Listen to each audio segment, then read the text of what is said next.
आज हम लोग डिस्कस करेंगे फ्रेंच रिवॉल्यूशन और द आइडिया ऑफ नेशन के बारे में। क्या होता है द आइडिया ऑफ नेशन? ठीक है, जो फ्रेंच रिवॉल्यूशन हुआ वो हुआ आपका 1789 में। और फ्रेंच रिवॉल्यूशन के बाद क्या हुआ कि नेशनलिज्म की फीलिंग आ गई। नेशनलिज्म की फीलिंग क्या होती है? जैसे मान लीजिए हम लोगों का कल्चर अलग है, ठीक है, ट्रेडिशन अलग है, कस्टम्स वगैरह अलग हैं, ठीक है, और हम लोग अलग अलग चीज़ों में बटे हैं, हमारा लैंग्वेज अलग है, लेकिन फिर भी सारा कुछ अलग होने के बाद हम लोग एक जगह एक प्लेटफॉर्म पे हैं।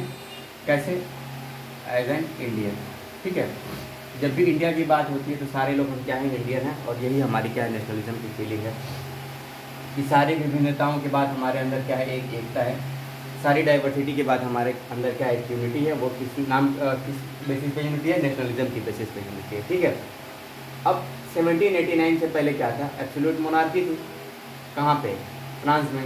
लेकिन 1789 के बाद जब नेशनलिज्म की फीलिंग आ गई, फ्रेंच रिवॉल्यूशन में, उसके बाद क्या हुआ कि जो मोनार्क है वो क्या हो गया? आपका सॉवरेनिटी में कन्वर्ट होगा। अब ये क्या होता है? जैसे मान लीजिए जो भी पीपल हैं किसी भी कंट्री के, दे आर कैपेबल। किस बात के लिए कैपेबल है? To run the government. ठीक है ना, गवर्नमेंट चलाने के लिए वो लोग कैपेबल है, यानी वो लोग अपनी सरकार खुद चला सकते हैं और कोई बाहरी फोर्स काम नहीं करेगा, कोई एक्सटर्नल प्रेशर नहीं होगा इनके इंटरनल मामलों पे। उसको हम लोग को ऐसे कंट्री को क्या बोलते हैं?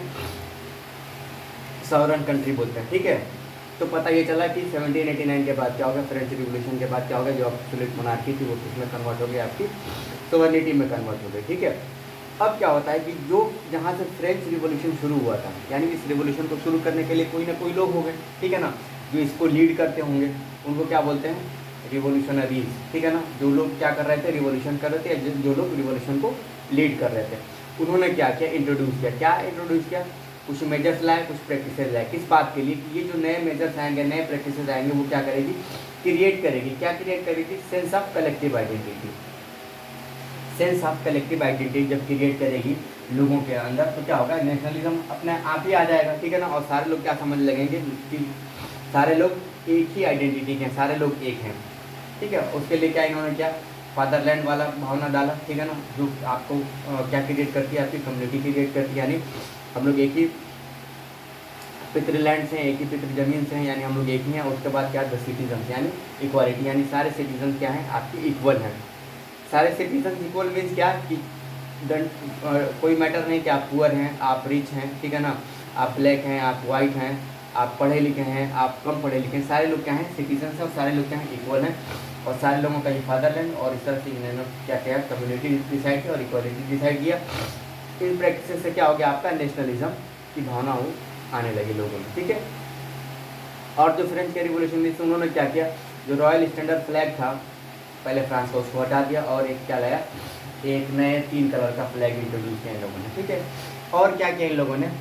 इन लोगों ने स्टेट जनरल को क्या कर दिया? नेशनल असेंबली बना दिया। और इस नेशनल असेंबली में क्या किया? सेंट्रलाइज एडमिनिस्ट्रेशन सिस्टम बना दिया। सेंट्रलाइज एडमिनिस्ट्रेशन सिस्टम क्या होता है? कि पावर क्या होता है? पावर एक हेड हो गया आपका, ठीक है, अब इसके अंदर कुछ लोग पावर वाले हैं, ठीक है, फिर इसके अंदर कुछ लोग पावर वाले हैं, और कोई भी ऑर्डर और कोई भी लॉ होगा तो पहले यहाँ, फिर यहाँ, फिर यहाँ, फिर यहाँ, ऐसे बात चलेगी। या कोई परेशानी होगी तो यहाँ यहाँ यहाँ यहाँ ऐसे जैसे। और सेंट्रलाइज सिस्टम का सबसे अच्छा एग्जांपल इंडियन आर्मी। आर्मी में कौन सा सिस्टम चलता है? आपका सेंट्रलाइज सिस्टम चलता है। और सेंट्रलाइज सिस्टम लगा के इन्होंने क्या लाया? यूनिफॉर्म लॉ लाया।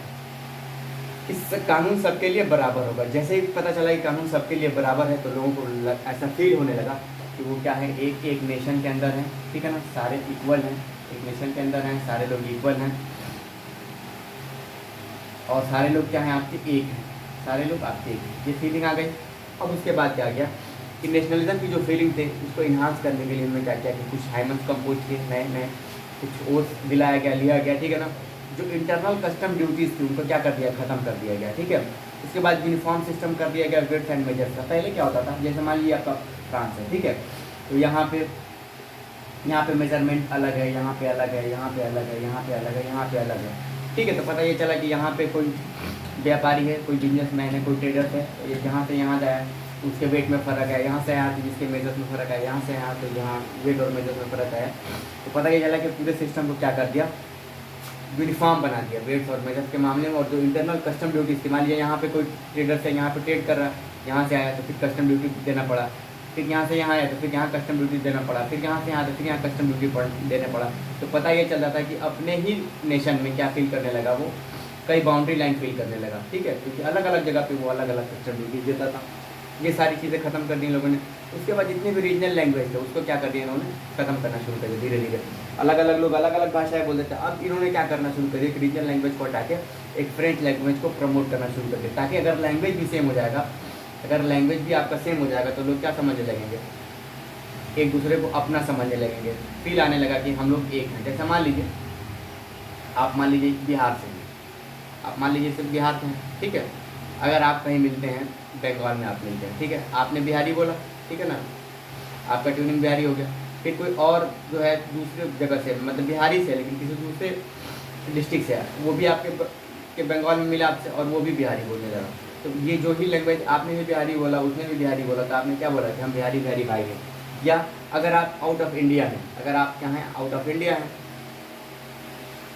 आपने क्या बोलना शुरू कर दिया, आपने हिंदी बोला, कोई और आपको हिंदी बोलते हुए दिख गया, मान लीजिए आप यूएसए में हैं, तो आप तुरंत पूछेंगे भाई आप कहाँ से हैं, तो बताएगा फलां मैं महाराष्ट्र से हूँ, आप मान लीजिए उत्तर प्रदेश से हैं, डजंट मैटर आप महाराष्ट्र हैं और ये उत्तर प्रदेश है, लेकिन वहाँ पे भी क्या आएगा, एक ब्रदरहुड वाली फीलिंग आने लगी। तो इसलिए इन्होंने क्या किया, जो फ्रेंच लैंग्वेज था उसको प्रमोट करना शुरू कर दिया, ठीक है। अब क्या हो गया था, ये सारा कुछ हो गया, तो वहाँ पे क्या हो गया, एक नेशन क्रिएट हो गया, ठीक है, मोनार्की आपकी खत्म हो गई, मोनार्की यहाँ से खत्म हो गई। अब यहाँ से क्या हो गई अब क्या हुआ कि जो फ्रेंच के रिवॉल्यूशनरीज थे उन्होंने सोचा कि अब तो फ्रांस का भला हो गया, फ्रांस का भाई भला हो गया ना, क्योंकि यहाँ पे क्या हो गया आपका एब्सोल्यूट मोनार्की खत्म हो गया। अब इन्होंने क्या डिक्लेयर किया, एक मिशन डिक्लेयर किया कि अब क्या करेंगे, हमारा तो भला होगा, अब हम क्या करेंगे, पूरी यूरोप में भला करेंगे, और जो डेपोटिज्म है, तानाशाही है, राजाशाही है, उसको हम लोग क्या करेंगे, ख़त्म कर देंगे, ठीक है। इस तरह से फ्रेंच रिवॉल्यूशन धीरे धीरे फैला। और जो ही अब जब फ्रांस में क्या हो गया, आपकी मोनार्की खत्म हो गई, ये जो न्यूज़ था वो क्या हो गया आपका, ये जो न्यूज़ था कि मोनार्की यहाँ से ख़त्म हो गई, अब ये स्प्रेड करना शुरू हो गया पूरे यूरोप में। फिर क्या होता है यूरोप में धीरे धीरे, वो अगले लेक्चर में देखेंगे हम लोग कि कैसे कैसे क्या हुआ, और इस टॉपिक को ख़त्म करेंगे। Thank you very much.